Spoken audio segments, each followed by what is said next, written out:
buka bersama dengan saya Kejadian pasal yang ke-29. Kita akan membaca ayat Alkitab yang cukup panjang mulai ayat yang ke-16. Laban mempunyai 2 anak perempuan.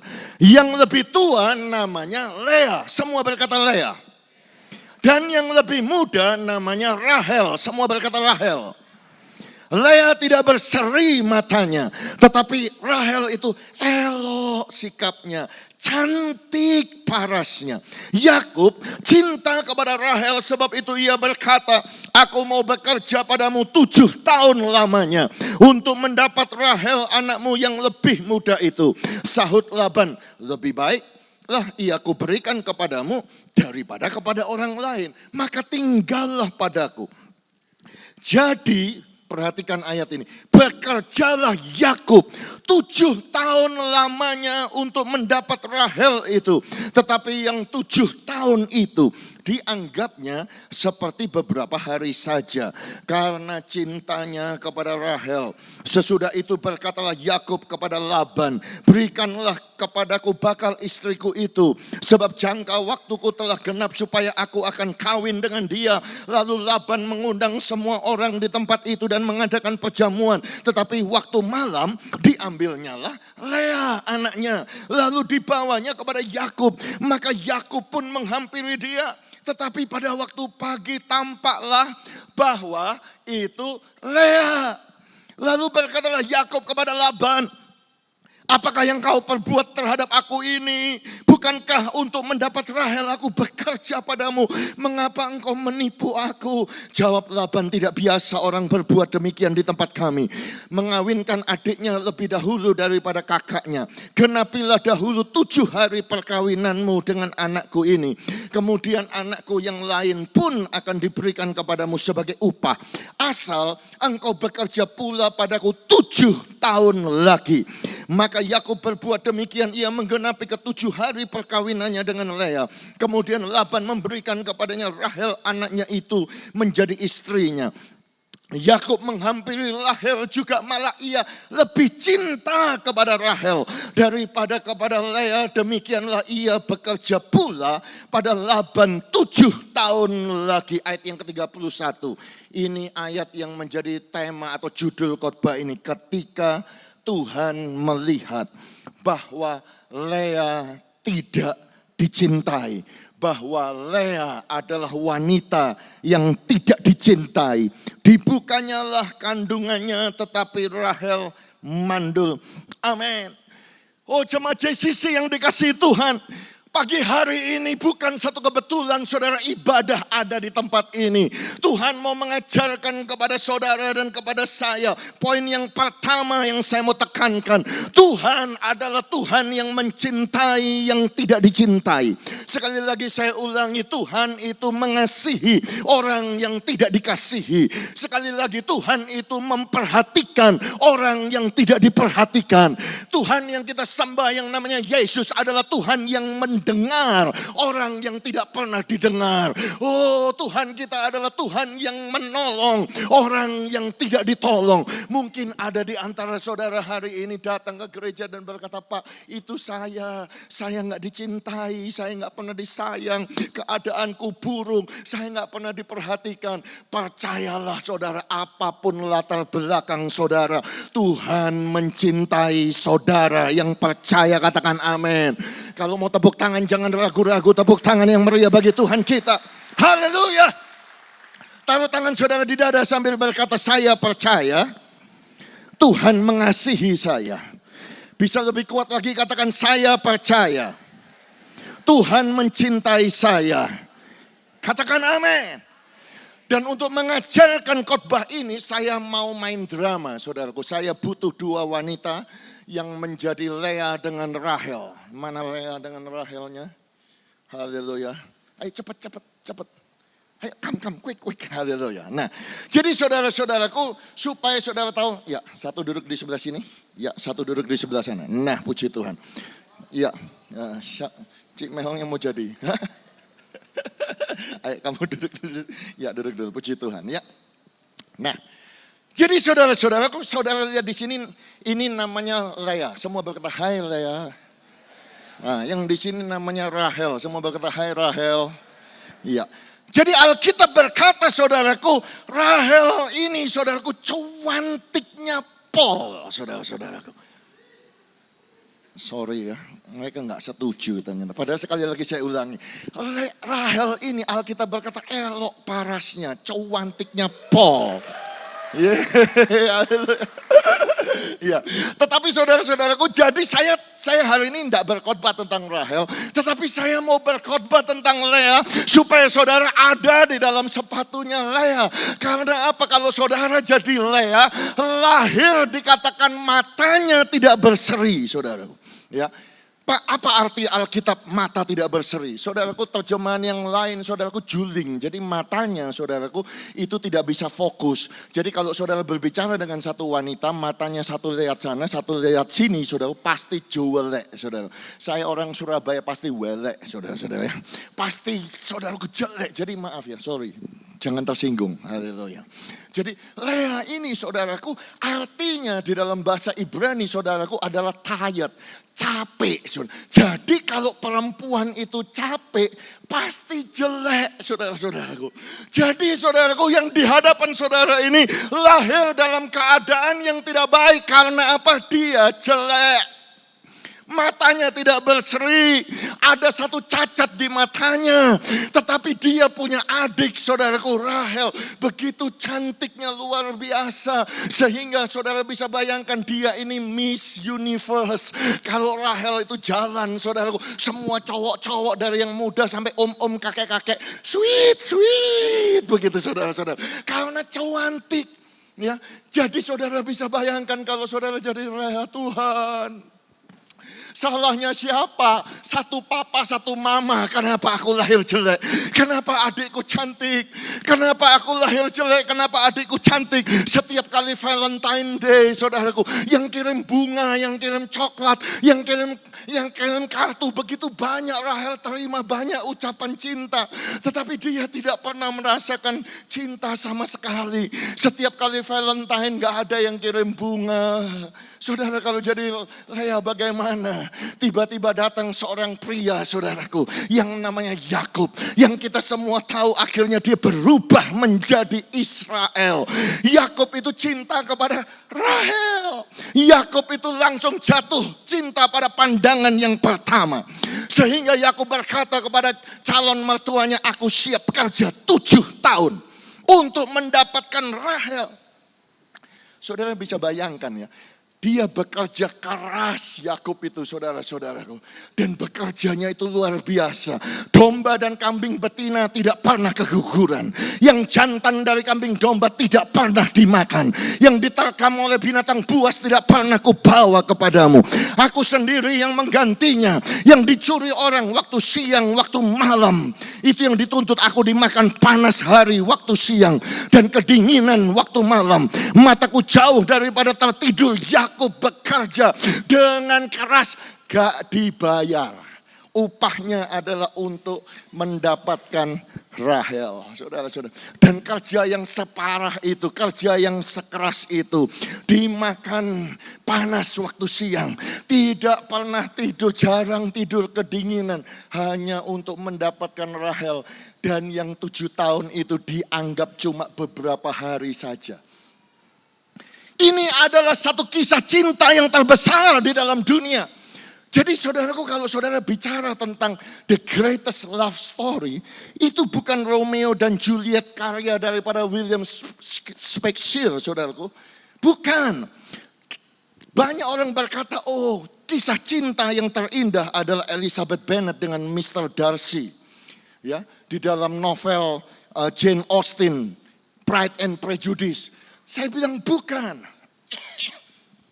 Bukan juga The Elf Arwen dengan The Ranger Aragorn di dalam The Lord of the Ring karya J.R.R. Tolkien. Juga bukan, saudaraku. Kisah cinta yang terbesar itu juga bukan Liang Sanbo dengan Cho In-tai, saudaraku. Juga bukan, saudara. Kalau saudara tanya kepada saya, kisah cinta yang terbesar adalah Yakub dan Rahel. Siapa di sini para suami-suami yang mau kerja 7 tahun, akhirnya Yakub itu kerja 14 tahun hanya untuk mendapatkan seorang istri gak dibayar kerja sekeras itu. Angkat tangan saudara. Coba istri-istri senggol sama suaminya, Papa kamu mau enggak kerja gak dibayar 14 tahun tapi dapat aku, coba tanya. Pasti gak ada, karena apa? Karena begitu besarnya cinta Yakub kepada Rahel. Tetapi yang saya mau tekankan hari ini, saya nggak mau berkhotbah tentang Yakub atau berkhotbah tentang Rahel. Saya mau berkhotbah tentang Lea. Saudara bisa bayangkan, dia melihat semuanya itu. Dia melihat Yakub cinta kepada Rahel. Tetapi pada waktu malam pengantin, bukan adiknya yang dikasihkan, tapi dia yang dipaksakan diberikan. Saudara bisa bayangkan bapaknya Lea dengan Rahel ini namanya Laban. Laban ini adalah bapak yang jahat, bapak yang mata duitan, bapak yang cuma cinta anak laki-laki. Makanya setiap orang tua di sini harus adil. Jangan pilih kasih, jangan tiru Laban, saudara-saudaraku. Laban itu cuma cinta anak laki. Makanya ketika saudara ingat cerita ketika mereka berdua mau pergi dengan Yakub, saudara-saudaraku mereka bilang apa? Ya, bukankah tidak ada lagi bagian atau warisan kami dalam rumah ayah kami? Bukankah kami ini dianggap sebagai orang asing karena ia telah menjual kami? Juga bagian kami telah dihabiskannya sama sekali. Itu Laban, saudara-saudara. Jadi saudaraku, bapaknya ini menjual, yaitu mereka dijual itu kepada Yakub 14 tahun.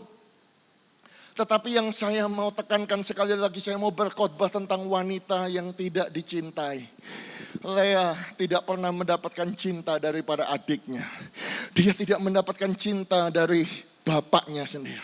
Dia tidak pernah mendapatkan cinta dari teman-teman dan orang yang lain karena dia dilahirkan jelek. Tetapi hari ini saya mau mengingatkan sekali lagi kepada saudara. Jangan cari cinta dari suami atau cinta dari istri. Jangan cari cinta kasih hanya dari manusia. Sebab manusia kasihnya terbatas. Saya berbicara pada pagi hari ini kepada jemaat yang merasa saudara tidak pernah disayang oleh sahabatmu. Engkau tidak pernah disayang oleh temanmu atau keluargamu. Tetapi percayalah, Tuhan mengasihi engkau. Bahkan Tuhan mati di atas kayu salib buat saudara. Sehingga engkau berharga. Yang percaya sama-sama katakan amin. Yang percaya dicintai Tuhan, tepuk tangan yang meriah bagi Tuhan kita. Oh haleluya. Oh haleluya. Jadi saudaraku yang kekasih, Yohanes berkata demikian, inilah kasih itu. Bukan kita yang telah mengasihi Allah, tetapi Allah yang telah mengasihi kita dan telah mengutus anaknya sebagai pendamaian bagi dosa-dosa kita. Kita mengasihi karena Allah terlebih dahulu mengasihi kita. We love because God first loved us. Kita bisa mengasihi karena Tuhan terlebih dahulu mengasihi kita. Dan kalau saudara tanya apa itu definisi cinta? Definisi cinta dan kasih adalah Tuhan yang mengasihi kita. Tuhan yang telah mati bagi dosa-dosa kita. Tuhan yang mengutus anaknya yang tunggal sebagai pendamaian bagi dosa-dosa kita. Kalau saya mau memberikan ilustrasi ini kepada saudara betapa besarnya cinta Tuhan kepada kita, mungkin saya akan cerita ini. Di dalam jemaat kami di kota Sydney atau di kota Perth, ada banyak keluarga saudaraku, mereka punya anjing peliharaan. Mereka cinta sama anjing. Tapi dalam keluarga saya tentu nggak boleh. Anak-anak saya kepingin punya anjing. Saya bilang mahal kalau di Australia itu. Saudara tahu kalau di Australia itu sertifikat lahirnya anjing itu lebih mahal daripada manusia. Ya, saudaraku, suntiknya, ke dokternya dan lain sebagainya. Saudara bahkan harus dikasih chip. Ya GPS, jadi kalau anjingnya itu lari kemana bisa dilihat. Jadi mahal intinya pelihara anjing. Salah satu jemaat kami punya anjing, saudaraku. Ini jemaat yang punya restoran teras Java. Kalau saudara pergi ke kota Sydney, ya, mereka punya anjing ini, saudara. Ini anaknya Alana dengan Koba. Saya memberikan ilustrasi begini, karena keluarga ini semua cinta sama anjingnya. Sayang tidur sama anjing. Main dengan anjingnya. Dikasih nama Koba, digendong, dirangkul. Saya tanya, kalau seandainya anjingmu itu sakit, apa yang akan kau lakukan? Kami bawa ke dokter. Tapi kalau biayanya mahal, kami akan siapkan uang Pokoknya yang penting Koba bisa sehat, Koba bisa selamat. Tapi saya berkata kalau seandainya satu ketika Koba sudah sekarat. Koba mau mati, hampir mati. Dan kemudian dokternya bilang begini, ada satu cara yang bisa menyelamatkan dia. Apa itu? Engkau harus bunuh anakmu yang perempuan itu. Jantungnya diambil, ditaruh di dalam jantung anjing peliharaanmu. Maka anjingmu itu hidup, anakmu itu mati. Itu tidak mungkin dilakukan. Bagaimana mungkin engkau mengorbankan anakmu untuk menyelamatkan anjing peliharaan? Ya. Tetapi bukankah ilustrasi ini mengajarkan kepada saudara dan kepada saya betapa besarnya kasih Tuhan atas dunia ini. Sehingga ia telah mengaruniakan anaknya yang tunggal, Yesus Kristus Tuhan. Supaya barang siapa yang percaya kepadanya, saudara dan saya, tidak akan binasa melainkan beroleh hidup yang kekal. Yang percaya katakan amin. Yang percaya ayo mau tepuk tangan yang meriah bagi Tuhan kita. Dia sangat sayang kepada saudara. Jadi jangan sampai apapun mungkin keadaan saudara seperti Lea. Saudara lahir dari keluarga yang tidak baik. Saudara lahir dari keluarga broken home. Saudara lahir dari keluarga yang miskin. Saudara lahir dari keluarga yang demikian sehingga engkau harus tidak cantik. Engkau menerima satu warisan daripada orang tuamu dan engkau tidak dicintai. Hari ini percayalah bahwa Tuhan adalah Tuhan yang mengasihi orang yang tidak dikasihi. Dan biarlah, saya ingat ada satu lagu saudaraku di Sunday School ya waktu sekolah minggu. Yes, Jesus loves me, oh yes. Jesus loves me, oh yes. Jesus loves me, the Bible tells me so. Amin. Pak Albert mana Pak Albert? Bu Intan, saya mau komplain nih Pak Albert. Saya tahu suara saya itu serak-serak becek, tapi mosok sentimen jemaat GCC. Kalau Cik Mehong nyanyi semua gini, kalau saya nyanyi itu diam semua cuma. Enggak guyon. Saudara-saudara, biarlah saudara merasa saudara dicintai oleh Tuhan. Yang dicintai oleh Tuhan, tepuk tangan yang meriah bagi Tuhan kita. Oh Tuhan sayang kepada saudara. Kalau enggak mungkin dia mati buat saudara. Yang kedua, ucapkanlah syukur dalam segala keadaan. Dan lahirkanlah Yehuda. Taruh tangan saudara di dada sambil berkata mengucap syukur dalam segala keadaan. Ayo JCC jantung lebih kuat lagi, katakan 1, 2, 3. Mengucap syukur dalam segala keadaan. Katakan amin. Saya tambahkan di situ dan lahirkanlah Yehuda. Kenapa saudaraku? Karena kita akan teruskan ceritanya. Kejadian 29 ayat 32. Lea mengandung. Lalu melahirkan seorang anak laki-laki dan menamainya Ruben. Sebab katanya sesungguhnya Tuhan telah memperhatikan kesengsaraanku. Sekarang tentulah aku akan dicintai oleh suamiku. Mengandung pula lah ia lalu melahirkan seorang anak laki-laki. Maka ia berkata sesungguhnya Tuhan telah mendengar bahwa aku tidak dicintai. Lalu diberikannya pula anak ini kepadaku. Maka ia menamai anak itu Simeon. Mengandung pula lah ia lalu melahirkan seorang anak laki-laki. Maka ia berkata sekali ini suamiku akan lebih erat kepadaku. Karena aku telah melahirkan 3 anak laki-laki baginya. Itulah sebabnya ia menamai anak itu Lewi. Mengandung pula lah ia lalu melahirkan seorang anak laki-laki. Maka ia berkata sekali ini aku akan bersyukur kepada Tuhan. Itulah sebabnya ia menamai anak itu Yehuda. Semua berkata Yehuda. Katakan amin. Saudara bisa bayangkan Lea saudaraku dipaksa oleh orang tuanya. Pada malam itu ingat ya zaman itu saudaraku tidak ada lampu saudara-saudara. Jadi ketika Yakub saudaraku dipaksa ditipu dengan Laban saudara dan kemudian dia menikahi dengan Lea, dia bangun pagi kaget. Hah? Gitu dia bilang. Kenapa kok aku dapat jelek? Yang aku mau cantik. Kenapa aku dapat kok tired, capek? Yang aku mau yang cantik, saudara. Tetapi di dalam perjalanannya akhirnya saudaraku dua-dua dipakai sama Yakub. Saya mau katakan kepada saudara, kalau saudara jadi Lea, saudara tahu saudara tidak dicintai. Tapi Yakub tetap tidur dengan dia seakan-akan menjadi budak seksualnya saja, saudara-saudara. Saudara bisa bayangkan perasaan daripada Lea, dia tahu persis bahwa yang dicintai oleh suaminya adalah adiknya yang cantik, bukan dia. Makanya ketika anak yang pertama lahir, saudaraku, dia berkata, Tuhan melihat bahwa aku tidak dicintai. Makanya dia memberi nama anak itu Ruben. Bahwa artinya adalah melihat. Sekarang suamiku pasti akan melihat aku. Apakah Yakub melihat Ruben atau melihat Lea? Iya, melihat. Saudara bisa bayangkan. Kaget saudaraku. Karena apa? Karena Yakub selalu tidur di tenda atau di kemah daripada Rahel. Begitu dia tahu itu, lalu dia lari. Dia gendong-gendong bayi. Dia lihat saudara 15 menit kemudian dikembalikan kepada Lea. Dia kembali tinggal di tenda daripada Rahel. Karena Yakub cinta Rahel. Karena Yakub cinta cantik. Bukan cinta yang jelek.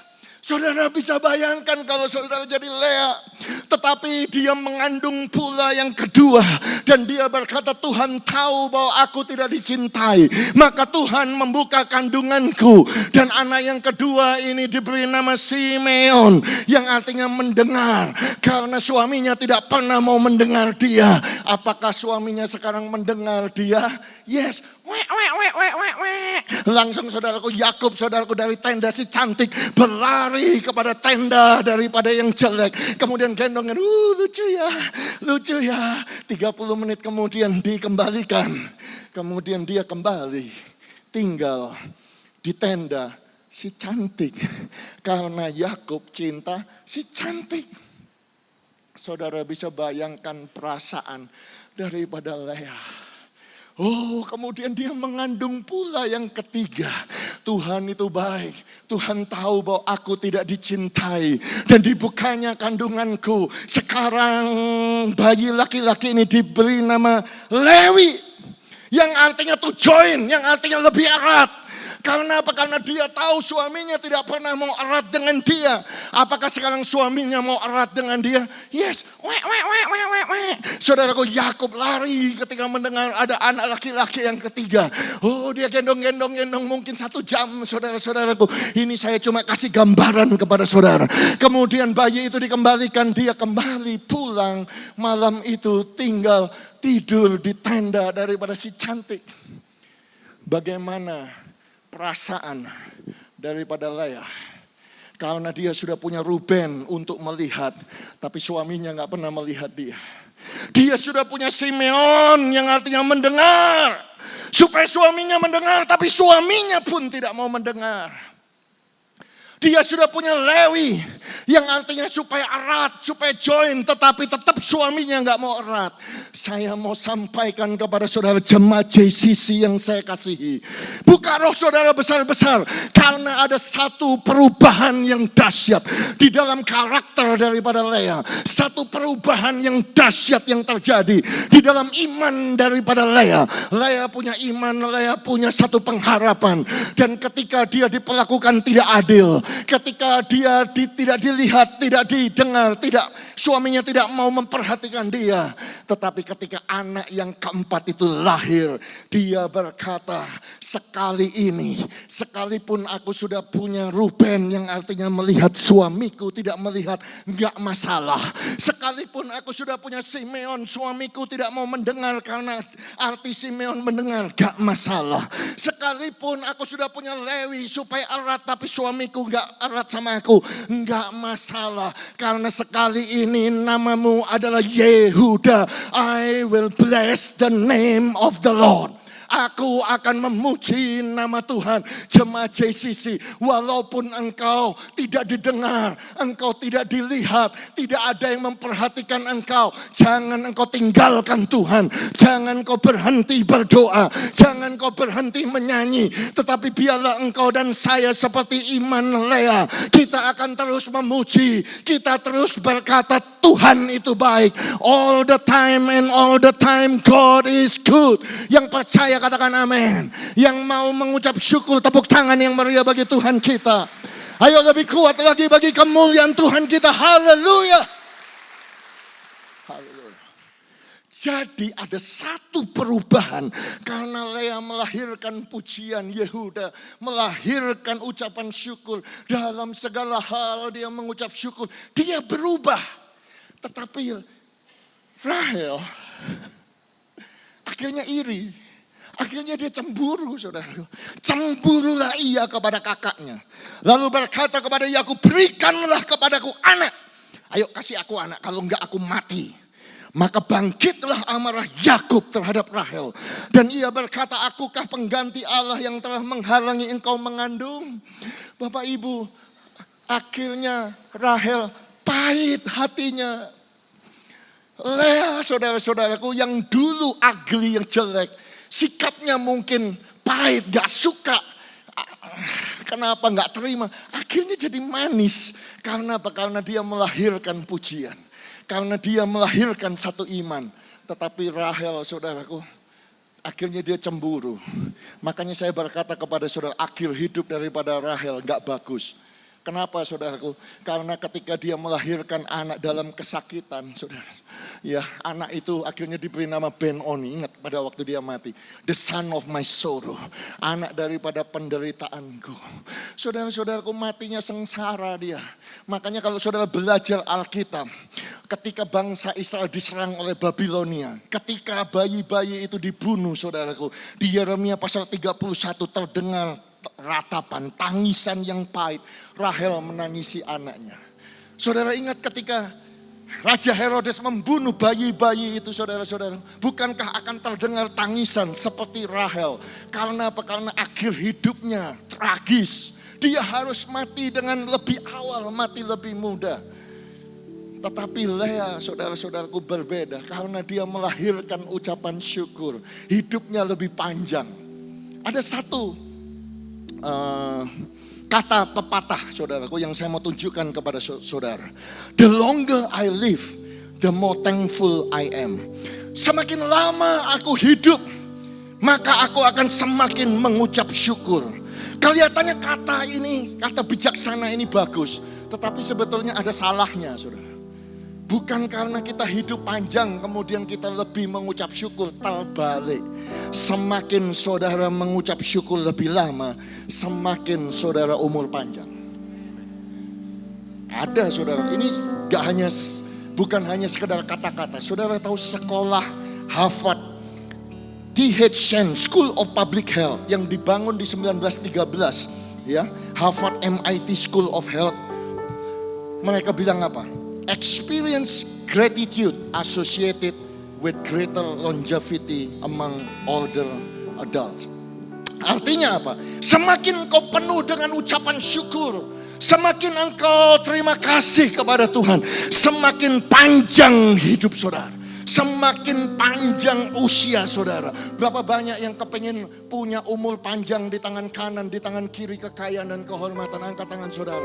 Mari kita lebih banyak lagi mengucap syukur kepada Tuhan. Amin. Haleluya, haleluya, haleluya. Saudara lihat, memang Lea dimulai dengan tidak dicintai. Tetapi saya mau katakan kepada saudara, di akhir hidup daripada Lea, justru Lea yang dicintai oleh Yakub. Tahukah saudaraku akan hal itu? Karena apa? Karena ingat Rahel mati muda, ya, di Bethlehem. Jadi siapa yang dampingi Yakub? Lea. Pak Hanan kok tahu kalau Lea itu yang disayang oleh Tuhan? Karena saudara ingat, ketika Yakub sudah mau mati, usia 147 tahun di Mesir, dia panggil Yusuf yang perdana menteri di Mesir pada saat itu. Anaknya siapa? Anaknya Rahel. Dia bilang, Yusuf, kamu harus bersumpah kepadaku di atas pangkal pahaku ini. Yusuf itu anaknya Rahel. Nanti kalau papi mati, kamu tidak boleh menguburkan aku di Mesir. Engkau harus bawa aku pulang ke Israel. Di mana, saudara? Di kuburannya Rahel apa di kuburannya Lea?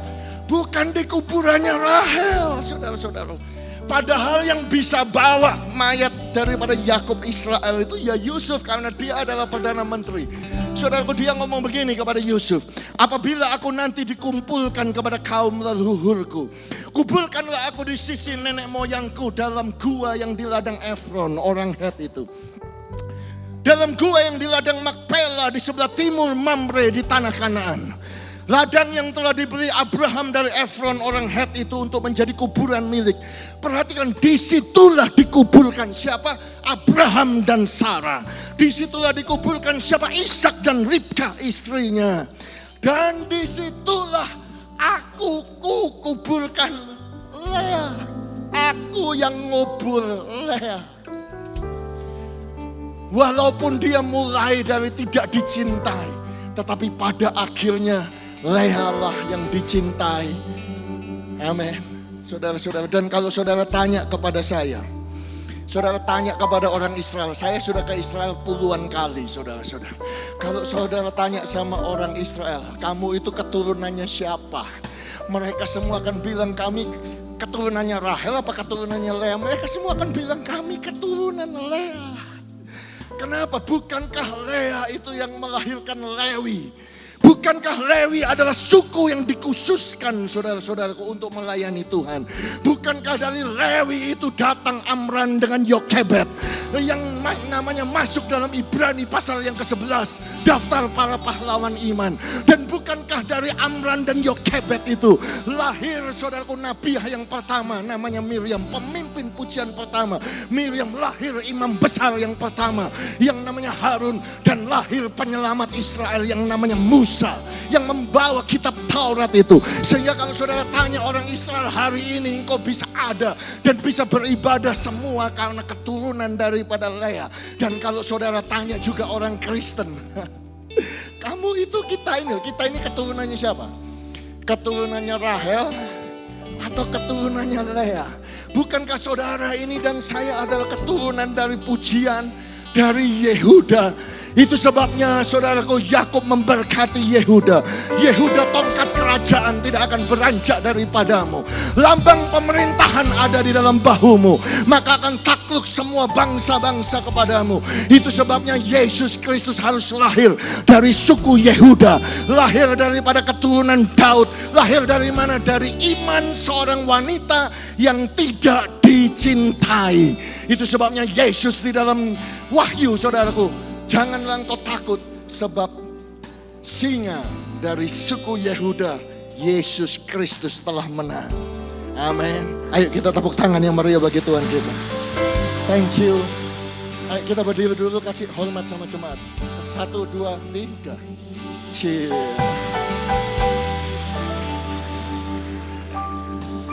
Bapak Gembala tinggal 5 menit. Saya tutup apa boleh? Saya sebetulnya tidak merencanakan untuk bersaksi, saudaraku, karena saya tahu Pak Albert itu kalau sama saya pelit. Saya cuma dikasih 30 menit kalau khotbah. Padahal kalau beliau ke Sydney bebas loh kita khotbahnya. Tapi karena tadi pagi saya kesaksian, kemudian Bapak Gembala bilang kesaksian itu baik dan biarlah kesaksian itu disampaikan. Saya usahakan dalam 5 menit selesai. Saya mau kenalkan kepada saudara, ini teman saya Bapak Joko dengan Ibu Joko. Saudaraku, panggilannya adalah Esther Pipit. Ini adalah foto tahun yang kemarin 17 Agustus 2024 di Hotel Novotel di kota Surabaya. Ya, Pak Joko Suyono dengan Ibu Endang Pingit, saudaraku, mereka menikah dengan baik. Tanggal 18 Maret 1984. Mereka menikah, saudaraku. Mereka bukan orang Kristen, mereka datang dari agama yang berbeda dengan kita. Tetapi mereka beribadah, mereka berdoa, mereka berpuasa, mereka mengikuti ajaran daripada agama mereka. Dan mereka berkata, Bu Joko ini yang banyak cerita kepada saya, Pak Hanan, anak yang pertama saya lahir 2 Desember 1984. Seorang putri namanya Asma Ranti, kami panggil Ranti. Keadaan kami semuanya baik. Tetapi Pak, bencana mulai datang 1986. Anak saya yang kedua lahir, seorang laki-laki. Kami beri nama Duta Aji. Usia 3,5 bulan Pak Hanan, tiba-tiba panas anak saya. Akhirnya kami lari ke rumah sakit. Di rumah sakit Cipto Mangunkusumo di Jakarta ini. Dicari penyakitnya gak ketemu, 1 bulan dirawat di rumah sakit Pak. Setelah itu anak kami Duta Aji mati Pak, meninggal, dipanggil Tuhan. Oh, stresnya bukan main. Kenapa Tuhan kok begini? Kenapa Tuhan gak cinta saya? Saya wanita yang tidak dicintai Pak. Menurut ajaran agama kami harus pindah rumah karena rumah itu sial. Kami pindah lagi. Anak ketiga kami lahir perempuan 1988. Kami beri nama anak itu Citra Puspitasari. Usia 7,5 bulan Pak. Tiba-tiba nafasnya hilang. Oh, kami takut, kami bawa ke rumah sakit Cikini di Jakarta ini. 1 minggu dirawat di rumah sakit, tidak diketemukan sakit penyakitnya. 1 minggu kemudian meninggal dunia, mati Pak anakku Pak. Tak tanggung-tanggung 1991 anak laki-laki kami yang keempat lahir. Kami beri nama Adi Trisna. Umur 10 bulan Pak. Dia batuk-batuk, kami sudah takut. Kami bawa ke rumah sakit Harapan Kita di Jakarta.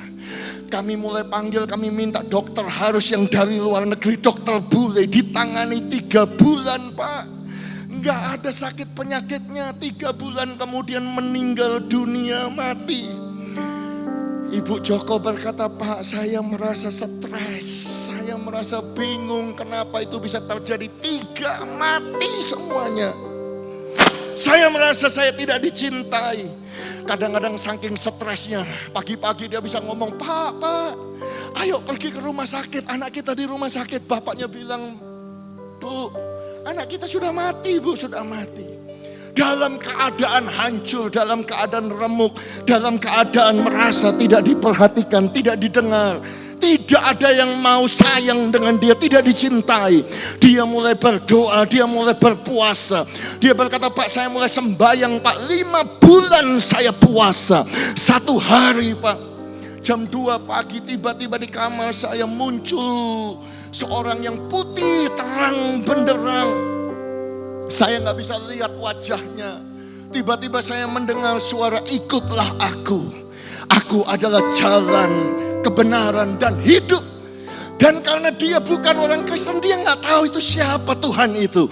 Tetapi karena anaknya yang pertama Ranti sekolah di Jakarta, di sekolah Katolik Santo Franciscus Assisi, tempat di mana Presiden Obama sekolah.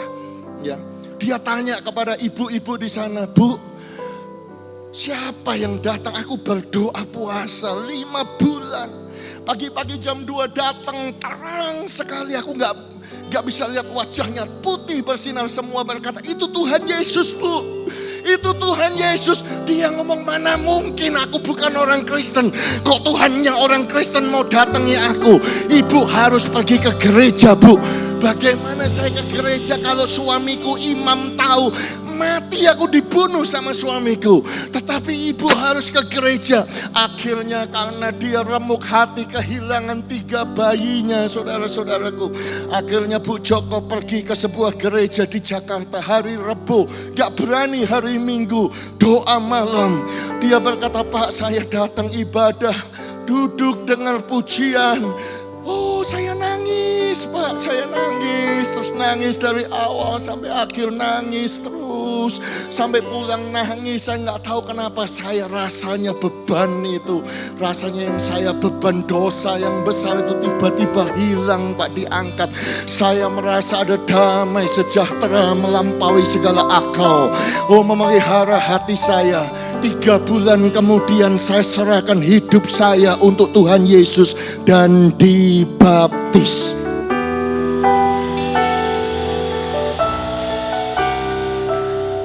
Bukan hanya dia yang dibaptis, putrinya yang besar, Rani akhirnya dibaptis, kemudian dia memenangkan ayahnya, ibunya, semuanya akhirnya dibaptis. Dia berkata, Tuhan Yesus itu baik Pak. Setelah kehilangan semuanya itu, anak saya yang kelima perempuan lahir Pak. 1993, Master Ria, kami panggil Ria. Dan Tuhan Yesus itu baik Pak. Tahun 1996 anak saya yang ke-6 laki-laki diganti sama Tuhan, Tiko Permadi, singkatan Pipit dengan Joko. Sekarang anaknya 3, saudara-saudaraku. Tuhan Yesus itu baik. Amin. Haleluya. Haleluya. Saya tidak mau menekankan, saya lihat banyak mujizat Tuhan bisa buat dalam kehidupan kita. Tetapi yang saya mau tekankan kepada saudara adalah bagaimana Ibu Joko ini akhirnya bisa memenangkan suaminya. Karena 12 tahun hidup menderita, 12 tahun hidup tidak dicintai. Dia berkata, Pak, suamiku ini jahat, suamiku ini keras Pak. Jadi gimana ibu? Ya saya juga gak mau cerai karena suamiku, karena anakku masih kecil. Saya gak mau cerai. Jadi ibu bagaimana? Ya saya sembunyi-sembunyi ke gereja. Nah kalau begitu bagaimana? Ya kalau suamiku imam, dia pergi ke tempat ibadah di situ, dia berdoa sebagai istri, saya harus di belakangnya. Ya saya ikut di belakangnya. Duh gak ketahuan. Iya gak ketahuan Pak sampai beberapa tahun. Tapi setelah itu ya ketahuan Pak. Suamiku tiba-tiba pulang lebih awal dari kerja, ketemu saya lagi baca Alkitab. Oh itu diambil, dipukulkan, saya di-abuse dan lain sebagainya dan lain sebagainya. Tetapi saya mau katakan kepada saudara, Ibu Joko adalah seperti Lea. Dia sadar bahwa dia dicintai oleh Tuhan dan dia terus melahirkan ucapan syukur. Apa yang ibu lakukan? Setiap kali saya ke gereja Pak, saya berdoa, saya bilang, Joko Suyono, Joko Suyono, suamiku, engkau terima Tuhan Joko Suyono. Dan sungguh Pak, 12 tahun kemudian tiba-tiba suamiku datang ke gereja, duduk di sebelah saya dan berkata bahwa saya mau terima Yesus Kristus Tuhan. Saya mau dibaptiskan. Haleluya. Tepuk tangan yang meriah bagi Tuhan kita. Haleluya, haleluya, haleluya. Sekarang semuanya, sekarang yang 2 putri sudah menikah. Mantunya cinta Tuhan, cucu sudah punya semuanya di dalam Tuhan. Kenapa saya cerita ini kepada saudara yang di JCC Cijantung? Mungkin ada yang merasa tidak dicintai, tidak dihargai, tidak didengar. Teruslah lahirkan ucapan syukur, lahirkan Yehuda. Kenapa saudaraku? Karena Tuhan berjanji ketika Tuhan memulihkan keadaan Sion, keadaan saudara dan saya akan seperti orang yang bermimpi. Dan pada waktu itu mulut kita akan penuh dengan tertawa. Ha. Lidah kita dengan sorak-sorai. Glory, glory, glory. Yang percaya mari kita bangkit berdiri bersama-sama. Pada saat itu kita akan berkata, Tuhan telah melakukan perkara yang besar. Sebab orang yang menabur dengan mencucurkan air mata akan menuai dengan sorak-sorai. Sebab orang yang berjalan maju sambil menangis pasti pulang dengan sorak-sorai dan membawa berkas-berkasnya dalam nama Yesus. Haleluya. Bersyukur kepadamu.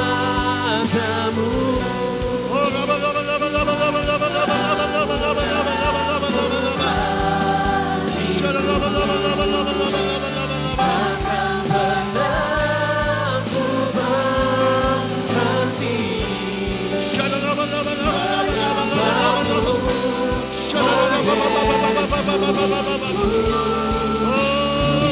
Kuatkan tanganku memuji. Amin. Mari semua yang di depan sampai di belakang, angkat kedua tanganmu, puji kebesarannya. Mari lahirkan Yehuda, Yehuda. Amin. Come on Ryan, haleluya. Mari seluruh jemaat puji